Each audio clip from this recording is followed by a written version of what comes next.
Alright guys, welcome back to What If Goku Was Evil. Where we last left off, Turles was alive and canon, and he watched Goku take the throne and King Piccolo, and he had a plan to dethrone him. Meanwhile, Vegeta wished to be able to turn into a Super Saiyan. Now, let's continue. Turles would see this and begin to fly over to his lord, Cooler. Turles hated working for Cooler, but he was Frieza's brother, and he knew that Frieza didn't want many Saiyans around, so he had to work for someone else. However, once he flew over to Cooler, he would tell him everything.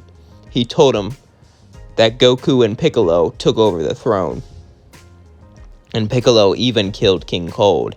This shocked Cooler, but Cooler knew it was time to defeat them both, as he got into his spaceship and began to fly to the capital. Meanwhile, we cut to Vegeta. Vegeta needed a crew to help him fight, a crew to help him take over, but he didn't really know who should be in his crew, so he got in the spaceship and began to fly away.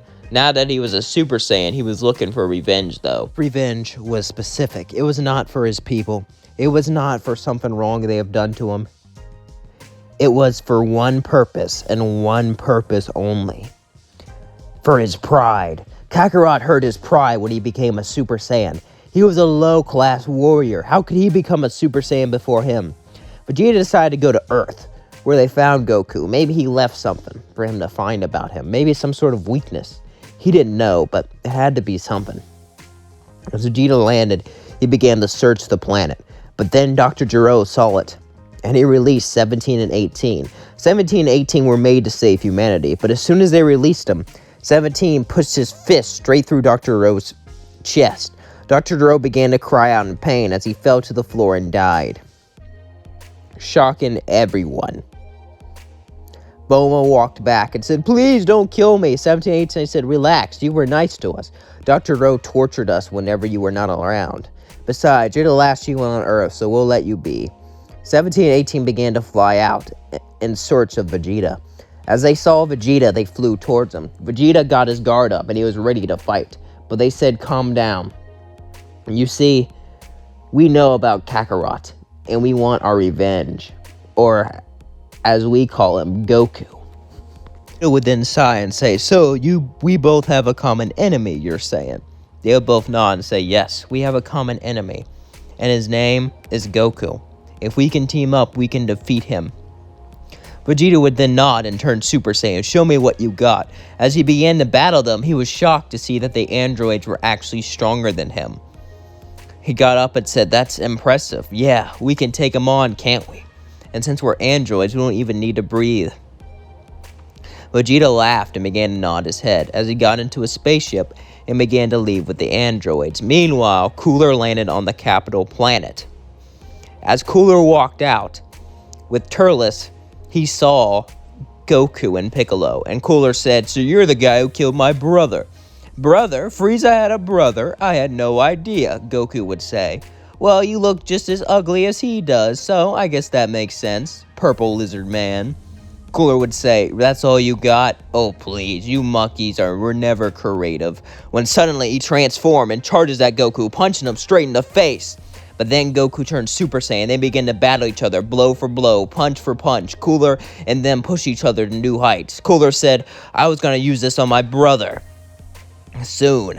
I recently unlocked this transformation, but you unlocked this Super Saiyan transformation, didn't you?" Goku would say, "Yes, I did."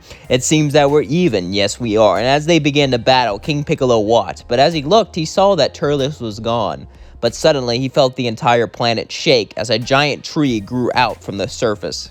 Piccolo flew towards it and says, "What is this?" Turles said, "As you were all fighting, I was developing a fruit that grows from a planet and feeds off all of its energy." As he began to eat fruit after fruit, his power began to skyrocket as he punched Piccolo and began to beat him up. "I am Turles, and I am eating from the tree of might. And with this power, I shall kill you." The tree feeds off the power of the planet and puts it all inside of me. But then Piccolo would turn yellow and say, "Oh yeah? I don't need a planet to defeat you. All I need is my demon powers." As they both began to battle, Piccolo and Turles pushed each other further and further and further. Turles had the edge with power, however, Piccolo had the edge with technique.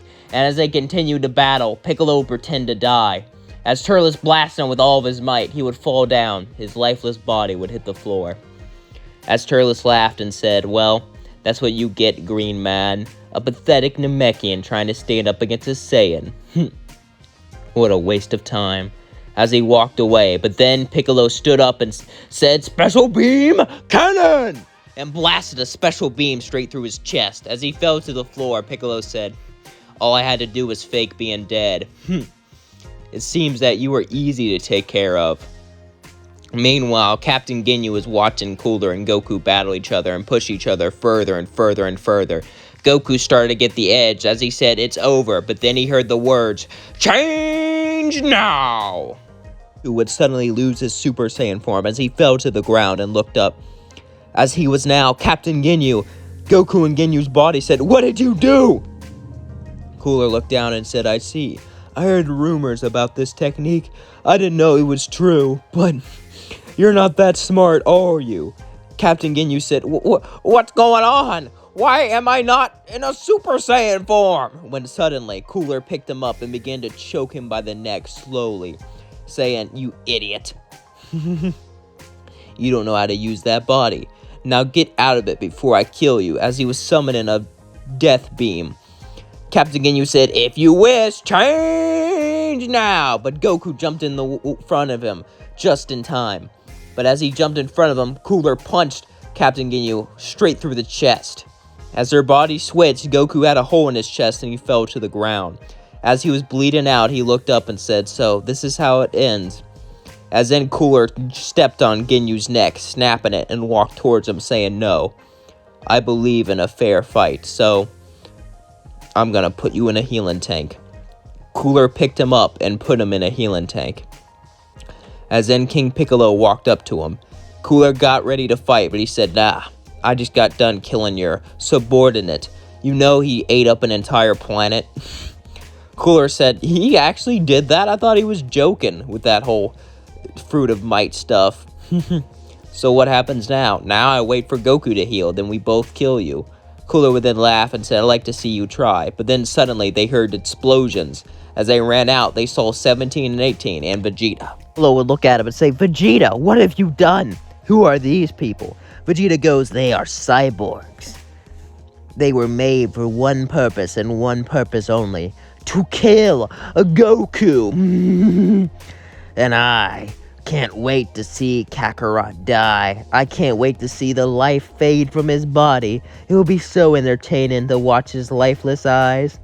"But why? You worked together to kill Frieza. Worked together. He turned into a legendary Super Saiyan." But then Vegeta would turn into a Super Saiyan and say, "Now, there can only be one Super Saiyan, and that is me, the Prince of all Saiyans, not a low-class, pathetic warrior.